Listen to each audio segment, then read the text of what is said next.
Hi, hello po sa inyong lahat. Isang mapagpalang araw ho. Meron hong nilabas na survey ang Pulse Asia Research Incorporated tungkol ho doon sa mga senador na kandidato ho. At ito ho ay ang pinaka-latest na ho nila ngayong buwan ho ng Abril 2025. So ito hong survey na nilabas ho ng Pulse Asia tungkol nga ho sa mga senador ay kinandak ho noong April 20 to 24. So kamakailan lamang ho. At ito ho ay merong 2,400 na respondents at ang mga edad ho ng mga sinurvey ay mula 18 anyos hanggang pataas po. So yun po ang naging batayan ng survey po ng Pulse Asia Research Incorporated. Huwag na ho nating patagalin ang nasa rank number 1 ho na nakakuha ho ng pinakamataas na porsyento, 62.2%. Ito pong kandidato na si Bongo.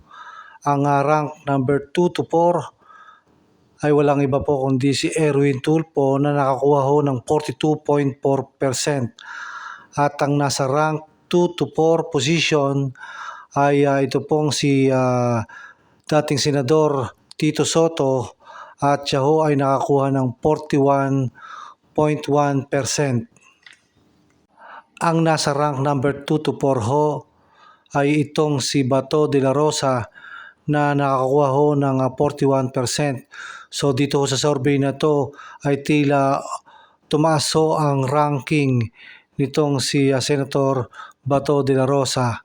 At ang nasa ikalima hanggang ikawalong pwesto ho ay ito hong si Senador Bong Revilla na nakakuha ho ng 35.6%. At ang sumunod ho mula 5 hanggang ika-9 na pwesto ay ang dati pong senador na si Panfilo Ping Lacson na nakakuha ho siya ng porsyentong 33.8%.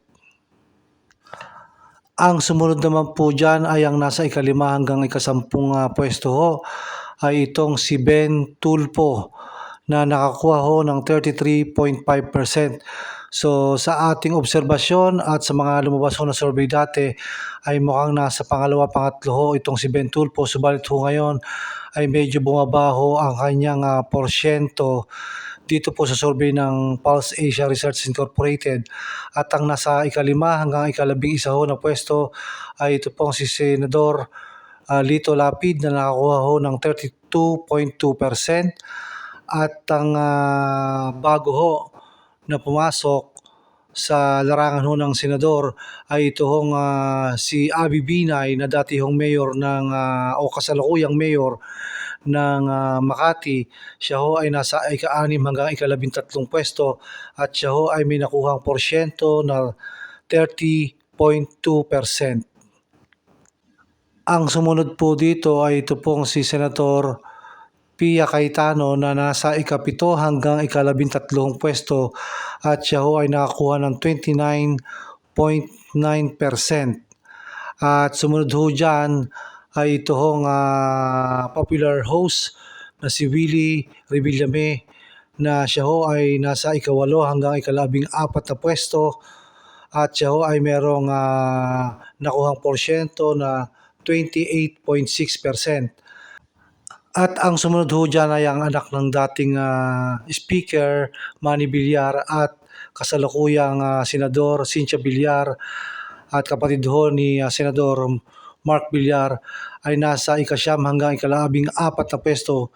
Ito pong si Camille Villar na nakakuha ho ng 28.3%. Ang sumunod naman po dito ay ito pong ating pambansang kamao, Manny Pacquiao. Siya ho ay nasa ika-9 hanggang ika-14 na pwesto at siya ho ay nakakuha ng 28.3%. So yan ho ang mga kasali ho sa mga top na senatorial balls ayon ho sa survey ng Pulse Asia Research Incorporated. So dito ho ay medyo bumaba ho ang ranking itong si pambansang kamao Manny Pacquiao. So yan ho ang survey na nilabas ho ng Pulse Asia Research Incorporated. So yan ho ang listahan ng mga top senatorial balls ho na nakakuha ho ng malaking porsyento base ho doon sa sinurvey ng Pulse Asia Research Incorporated noong April 20 to 24, 2025. So titingnan ho natin kung yang hong sinurvey ng mga top survey company ay magtutugma ba o magiging malapit ho sa magiging resulta pagkatapos ho ng halalan at makuha ho ang lahat ng bilang ho ng boto. So yan ho ang ating aabangan sa susunod ho na linggo. So hanggang dito na lang po muna ang ating vlog. Maraming salamat po sa patuloy po ninyong panonood sa aking vlog and sa lahat po ng subscribe. Maraming salamat po.